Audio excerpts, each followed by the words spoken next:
สอนเปิดบอท AI ขั้นตอนแรกไปที่3ขีดหลังจากนั้นคลิกเข้าไปที่บอทเทรดในเมื่อเราเข้ามาหน้าต่างนี้เนาะขั้นตอนแรกให้เราไปเปลี่ยนภาษาให้เป็นภาษาอังกฤษก่อนซึ่งหน้าต่างตัวนี้จะใส่ได้แต่ภาษาเวียดและภาษาอังกฤษหลังจากนั้นให้เรามากดสมัครบอทเทรดก็จะเข้ามาพบกับหน้าต่างนี้ให้เราป้อนข้อมูลเนาะในห้องทำอินให้เราใส่ Gmail เข้าไป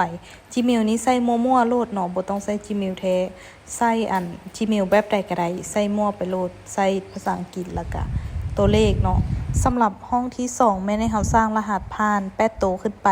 และห้องที่3แม่นให้เราสร้างชื่อนี้ก็8โตวหา30โตวขึ้นไปโดยมีภาษาอังกฤษและตัวเลขหลังจากที่เราป้อนข้อมูลสำเร็จแล้วกดซิงค์อัพได้เลยและนี่ก็ถือว่าสำเร็จในขั้นตอนการสร้างบอทเราจะเลือกบันทึกหรือบ่บันทึกก็ได้สำหรับทีนี้เราจะมาล็อกอินเข้าเนาะก็คือเราจะใส่ Gmail และรหัสผ่านที่เราสร้างบอทขึ้นมาเมื่อกี้นี่เนาะก็พิมพ์เข้าไปเลยหลังจากนั้นกดล็อกอินเข้ามาหน้านี้เนาะให้เราคลิกในห้องนี้เข้าไปแล้วให้เราเลือกเป็นแพลตฟอร์มตัวนี้หลังจากนั้นกดสีเขียวๆได้เลยมาในห้องนี้เนาะให้เราไปเปลี่ยนเป็นภาษาอังกฤษอยู่ด้านถึงหลังจากนั้นเนาะสำหรับห้องนี้แม่นให้เราใส่อีเมลและรหัสผ่านตัวที่เราสมัครบัญชีเทรดหั่นเนาะ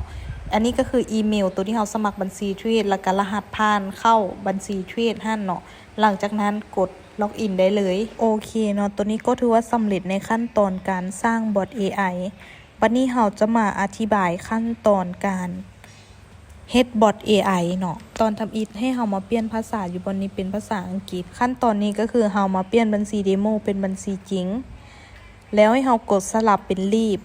ถ้าหากว่าบัญชีจริงไผ่เนาะยังบ่ได้โอนย้ายเงินออกมาเทรดก็ให้ไปโอนย้ายเงินออกมาบัญชีจริงก่อนแล้วจึงมาเปลี่ยนอยู่บอทแล้วให้เรามากดที่3ขีดมันจะโชว์หน้าต่างนี้ขึ้นมาให้เราคลิกไปบนนี้1ครั้งเพื่อที่จะไปสร้างสูตรการเดินเงินหลังจากนั้นเราจะเลือกกดนิ้วหรือเราจะเลือก copy ก็ได้แต่ถ้าหากว่าเราต้องการจะสร้างเองน้อยเรากดนิ้วถ้าหากว่าตัวนี้เป็นออเดอร์ก็คือทุกๆไม้ที่บอทเดินจะเดิน1เหรียญเสมอถ้าเป็นออเดอร์